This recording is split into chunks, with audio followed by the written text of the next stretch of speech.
Salam əziz müəllimlər, əziz şagirdlər.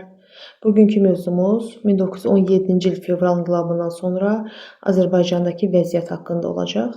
Bilirsiniz ki, 1-ci Dünya müharibəsi Rus imperiyasını zəiflədib, hətta süqutuna gətirib çıxartdı. Əslində zəifləmə səbəbləri daha öncədən başlamışdı.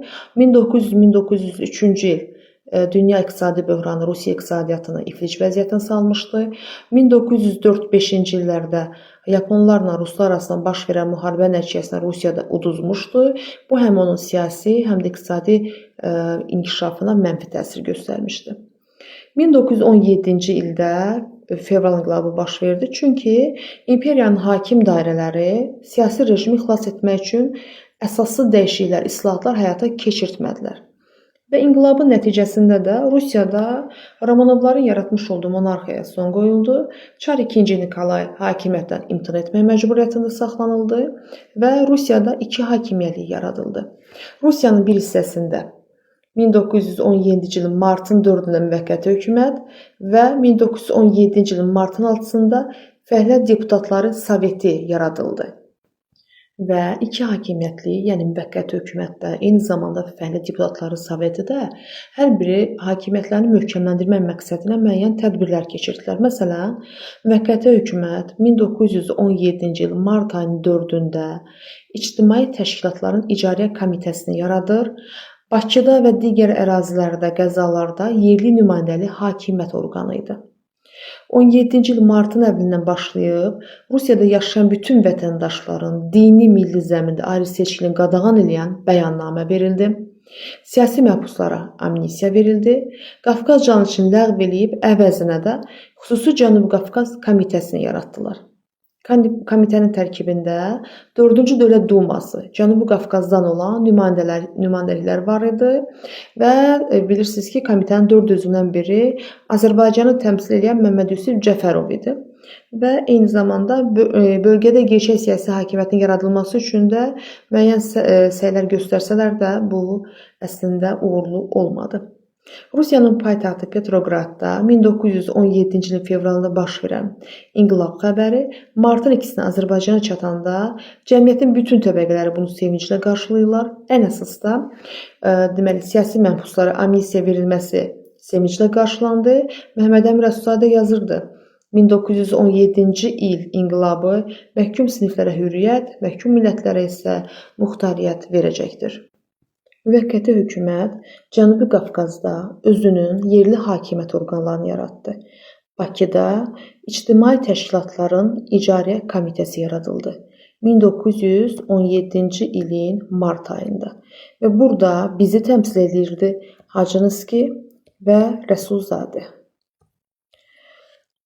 Digər qurum Tiflisdə yaradılmışdı. Xüsusi Cənubi Qafqaz Komitəsi adlanırdı. Orada bizi 4-cü Dövlət Dumamızın deputatı Məmməd Yusif Cəfərov təmsil edirdi.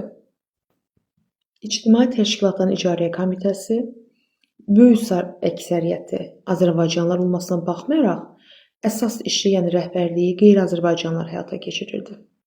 İcarə Komitəsinə Azərbaycanlı əhalinin təmsilçilərindən, bayaq dediyim kimi, yalnız Hacınski və Rəsulzadə daxil edilir. Onlar, yəni İctimai Təşkilatların İcarə Komitəsi əsas 2 qərar qəbul etdilər. Bakı sənaye rayonlarında 8 saatlıq iş günə keçirilməli idi. Sahibkarlar və fəhlilər arasında barışıq komissiyaları yaradılmalı idi. 1917-ci ilin mart ayının əvvəllərində fevral inqilabından azca keçən kimi bolşeviklər milli mənafeyə zidd olan Bakı Fəhlə və Əskər Deputatları Soveti, yəni Bakı Sovetini təşkil elədilər. Bakı Sovetinin rəhbəri Stepan Şamyan idi. Onun istər tərkib hissəsi olsun, istər rəhbər hissəsi olsun, bizim milli maraqlarımıza tamamilə zidd qurum idi. Tərkibində bolşeviklər, SR-lər, menşeviklər, daşnaqlar var idi və Bakı Sovetinin sosial bazası əsasən 19-cu əsrin ikinci yarısında Bakıda neft sənayesinin inkişafı nəticəsində bura köç eləyən qeyri-Azərbaycanlılardan ibarət idi.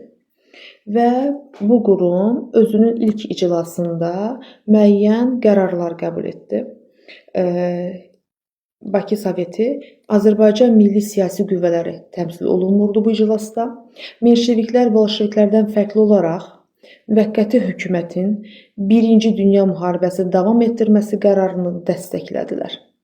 Yəni, menşeviklərlə bolşeviklərin əsas fərqi bundan ibarət oldu. Bu dövrdə Bakıda fəaliyyət göstərən bütün sosialist partiyaları, menşeviklər, bolşeviklər və SR-lər var idi. Onlar Azərbaycanlıların ictimai siyasi təşkilat və partiyalarını çalışırlar ki, bütün idarəetmə prosesindən kənarda saxlasınlar və təcrid etsinlər. Müsəlmanların yerli özündarə orqanlarında əhalinin sayına nisbətdə iştirakının əleyhinə idilər. Çünki yerli əhali müsəlmanlar çox idi. Əgər say nisbətinə görə olsaydı, o zaman xristian əhalinin əlində elə böyük bir hakimiyyət qalmayacaqdı.